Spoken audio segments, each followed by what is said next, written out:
Everybody, this is Andrew Brinton from the Communications Department. I thought I'd create a quick video for you just to show you the process of how you put your annual fundraising report, Google Sheet, on your school website.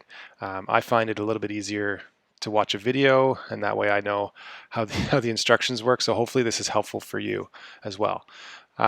Okay, so basically what we're doing is we're going to be putting our fundraising report Google Sheet onto our website, and there are a few steps that we need to do before we put it into the website, and so that's what I'm going to review now.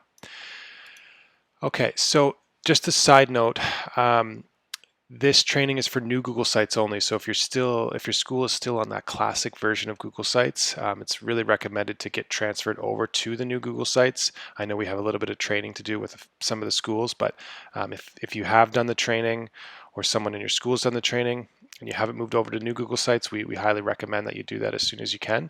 So yeah, just a side note, this is for new Google Sites only. Okay, so what we need to do first is we want to add a new page to our website. And so basically all the steps are here. So I'm just going to do them with you as we go, and then hopefully this will be helpful for you. Okay, so what we're going to do is we're going to duplicate this README page template file in your website. If you don't have this page in your website anymore and it's disappeared, it's possible that it got deleted somewhere along the lines, but you can just go ahead and duplicate any other page on your website that you have built already, and it'll be the same thing. So basically what we want to do is we want to duplicate this page, and so what we'll do is we'll name the page Annual Fundraising Report. And so now we're just creating a new page on our website. And if we want to put this back right above the README page template file, we can. Okay, so we've got our new page. We can put a title in there now. So we will say Annual Fundraising Report. And that's it for step one. So I'll hop back to the instruction page now and go to step two. Okay, so in step two, what we need to do is we need to save a copy of the Google Sheet that you have already filled out. So you should have got an email from Carrie with a Google Sheet that looks something like this. So in step two, what we need to do is we either need to move the file that you've already filled in, or we need to make a copy of the file into your shared website Google Drive. And so what we do is we go back to here, and so pretend this is your filled out form. So what we want to do is we want to make a copy of this, and we can just name it again Annual Fundraising Summary. You can even put the year in there if you want.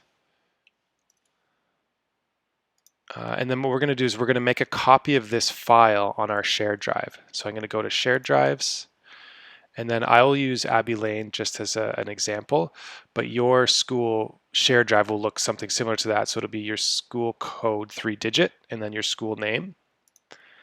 And then within that, you have a website folder.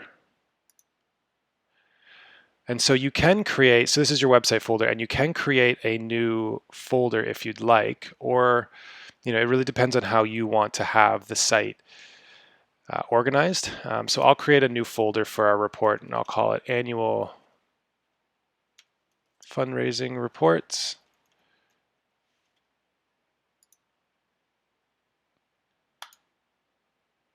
And I'm going to move this completed summary into our school website shared drive. So that's step number two. In the third step, we need to publish our report to the web.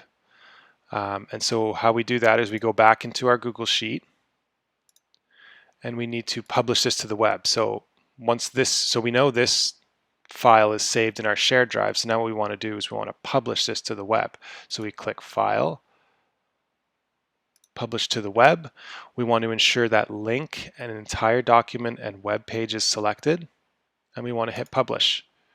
It may ask you, are you sure you want to publish this selection? We want to say OK, and it will give us a link. So we can copy that link by pressing Control-C, or you can right-click and copy as well, whatever is easier for you. And then we'll move on to step four. So in step 4, we're actually going to embed that doc now into the page that we created in step 1. And so the way we do this is we want to go to the page that we created from step 1. So I'll go here, and we want to insert, and I will do embed, and we're going to paste in that code that we copied in step 3. And so now what I'll do is I'll select insert, and there we go. It's set up. You can adjust the height, so if you want to include all of the page, you can do that. I would suggest doing that just for usability. And yeah, that's basically it. So then you can actually preview your page if you want, just to make sure that everything is looking the way that you want it to. And then when you're all finished, you can publish that, and your page and report will be on your website. So hopefully that was helpful. If there are any questions, please feel free to email me. My email is brinton@hdsb.ca.